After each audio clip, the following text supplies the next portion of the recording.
The All-Mission Indian Housing Authority, known as AMIHA, was founded in 1970 for the purpose of providing safe and decent housing for Native Americans residing on reservations.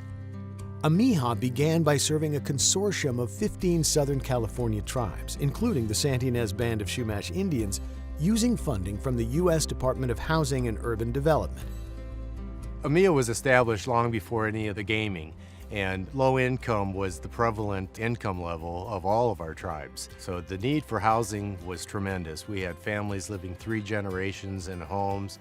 The homes that we had were substandard, lacking plumbing in some cases, electrical services.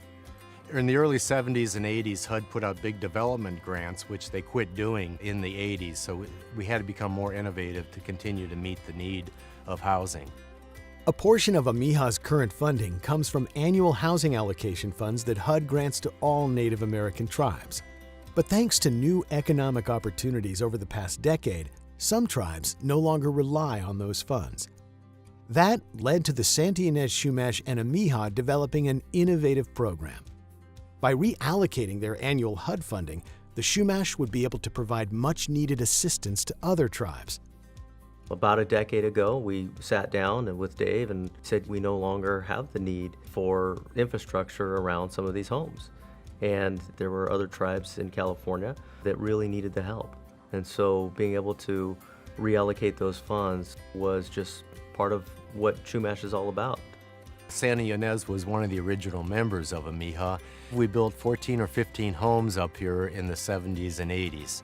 Due to their economic situation, they paid off those homes early, but they didn't walk away. They looked back to us and said, what can we do for AMIHA?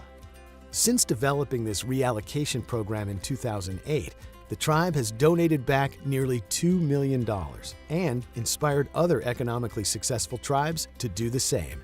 We have used that money. Ynez donated back to us to leverage other grants and sources of money. And so that $2 million we've been able to turn into $7 million in the last 8 years. The program has had widespread positive impacts on reservations in Southern California, including that of the Torres-Martinez Desert Cahuilla Indians in Riverside County. For the past 10 years, we've been getting funding here at Torres-Martinez from San Ynez to help us build the new homes. They were able to take the dilapidated housing that was on the reservation for the past 40 years and replace it with new energy-efficient homes. We've seen a lot of families who are now first homeowners because this is the first time they've ever actually had a stick home instead of being in a trailer, and that's been good to see. I was living in a mobile home 18 years. And they chose me to get a place, and I truly appreciate it. It was exciting. And then I didn't know that I was going to get the opportunity to pick the things, the windows, the floor, the carpet, the color of the outside. It was really a gift. Having the opportunity to get a new home, it's nothing like that.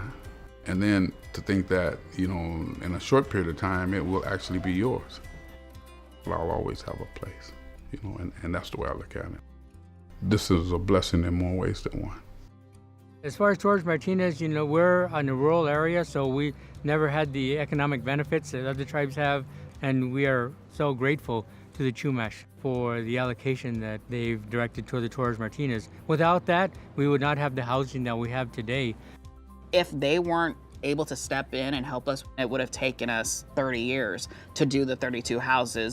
So it's been a couple years now, and we only have 4 homes left, and then we've replaced all of the trailers that are up on the reservation. For the Ynez Chumash, the path toward economic stability began with a bingo tent in the 1980s. Since then, the tribe has been able to improve the quality of life on its reservation, and now on other reservations as well. They've never forgotten what life was here in the 60s and the 70s, and they're willing to do what they can to help others.